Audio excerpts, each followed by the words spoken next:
নমস্কার বন্ধুরা, আজকের ব্লগটা শুরু করছি এই যে বাসের থেকে। এখন বাজে রাত 9:30। এখন আমরা উঠে পড়েছি গোপালনগর থেকে বাসে মেদিনীপুরের উদ্দেশ্যে।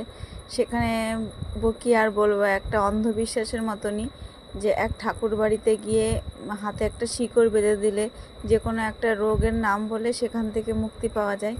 তো আমার তো অতটা বিশ্বাস নেই, তা পাড়ার সবাই বলে সবাই নাকি গিয়ে ঠিক হচ্ছে। তাই আমি ভাবলাম যে সবাই যখন বলছে তাহলে একটু যাই। তো দেখুন, সেই আমরা 9:30টায় উঠেছিলাম আর সকাল 6:30টায় নেমে পড়েছি। দেখুন রাস্তাটা কি সুন্দর, দুপাশে ধান ক্ষেত আর মাঝখান দিয়ে মাটির রাস্তা। দেখুন কত লোক, আরও লোক আছে। সবাই এই রাস্তা দিয়ে আমরা হেঁটে চলেছি, মাটির রাস্তাটা। আর বৃষ্টি হয়েছে তো তো চারিদিকে কাদা কাদা রয়েছে। সবাই মিলে আমরা হাঁটছি বাস থেকে নেমে। আর এই দেখুন এখন ওই বাড়িতে পৌঁছে গেছি। বাড়িতে কতগুলো গরু রয়েছে আর রাস্তাটা, বাড়িতে কত ভিড় দেখুন। এখানে গেলে যে রোগ থেকে মুক্তি হয় সেজন্য সবাই আসে। সবার একটা ভক্তি, সবাই বলে না, ভক্তি ভরে নিলে সব কিছুই ঠিক হয়ে যায়। তো সেই জন্যই এত লোকের সমাগম এখানটায়। আর যারা ট্রেনে করে আসে তারা আগের দিন তো এসে রাত্রিবেলায় এখানে থাকে। এখানে ওই যে মাটির একটা ঘর আছে, সেখানে বিছানা করে ওপরে ফ্যান লাগানো আছে, যেখানে শুয়ে থাকে। তারপরে যখন মায়ের পুজো শেষ হয় তারপরে সব দেয়। এই দেখুন এখানে দোকানও বসেছে একটা কাকু। এই যে শশা আর তাল, আমাদের এখানে তাল শেষ আর মেদিনীপুরের তাল দেখুন কত আছে।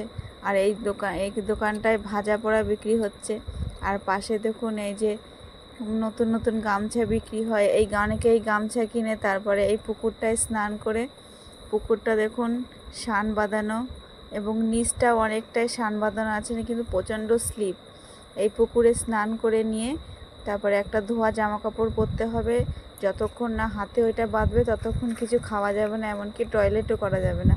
তাহলে আবারও স্নান করতে হবে। তো সবাই, আর এখানটা লুচি ভাজছিল, লুচি বিক্রি হয়, অনেকে তো খায়। তো এটাই যে পুকুরটায় জলটাও কিন্তু ভালো আছে আর ট্যাপ কলের জল যায়।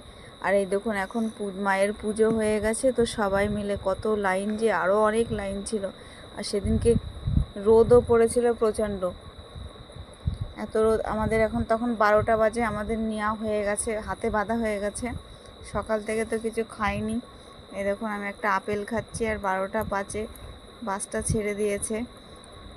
তো যাওয়ার সময় তো আমাদের বাসটা 3বার টায়ার বাস্ট হয়েছিল, সেজন্য আমাদের যেতে দেরি হয়েছিল। তা আসার সময় সেটা আর হয়নি। তাই আমরা এই 7টা সাড়ে 7টার মধ্যেই পৌঁছে গেছি। এসে তো শরীরটা খুবই টায়ার্ড ছিল, সারা রাত বাস জার্নি, তারপরে ঘুম নেই, বাড়িতে ছেলেও নেই। তো এসে আর কি করব, খেতেও তো হবে, রাস্তায় তো তেমন কিছু খাওয়া নেই। তো 3টে রুটি বানিয়েছিলাম আর একটু ডিমের ভুর্জি, এটাই খাবো। খেয়ে তারপরে ঘুম দিতে হবে। তো ভিডিওটা আর বেশি বড় করলাম না। এই খাওয়া দাওয়ার পরে ঘুমিয়ে পড়বো, ছেলে বাড়ি নেই, এখন একা একা আমাকে থাকতে হবে।